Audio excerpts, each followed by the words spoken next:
د زړونو راویش بیا څوک په خپل نور کړي تر اعلی العلیین رسان کړي به جنتونو ته رښتیني مؤمنین رسان. السلام علیکم ورحمت الله وبرکاته. همدارنګه زمونږ بل اوریدونکي قاری محمد جعفر حماس د لغمان ولایت د مرکز نه سلامونه رالیږلي او د سلام نه یې وروسته لیکلي چې زه یوه پوښتنه لرم.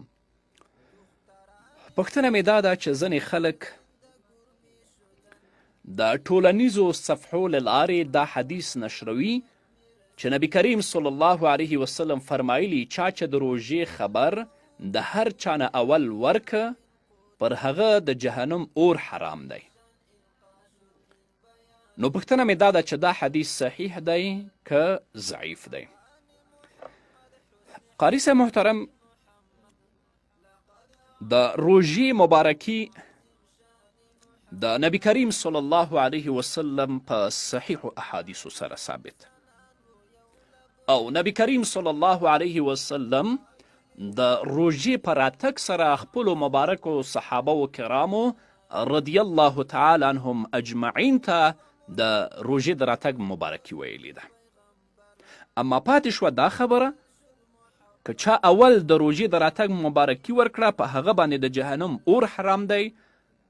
د دې حدیث ما ډیره پلټنه کړې، ډیر ورپسې ګرځېدلی یم، یو ځای مې هم بیا نه دی موندلی.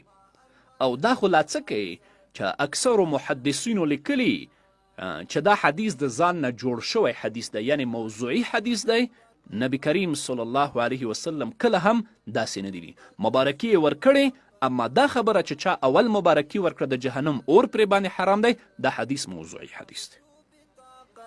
لكنها لا تعد مع المسقيا الأوصاف درخشان محمد أرمغان محمد حسن حسان محمد لقد أعجب العالم عظيم شان محمد أرمغان محمد حسن حسان محمد لقد أعجب العالم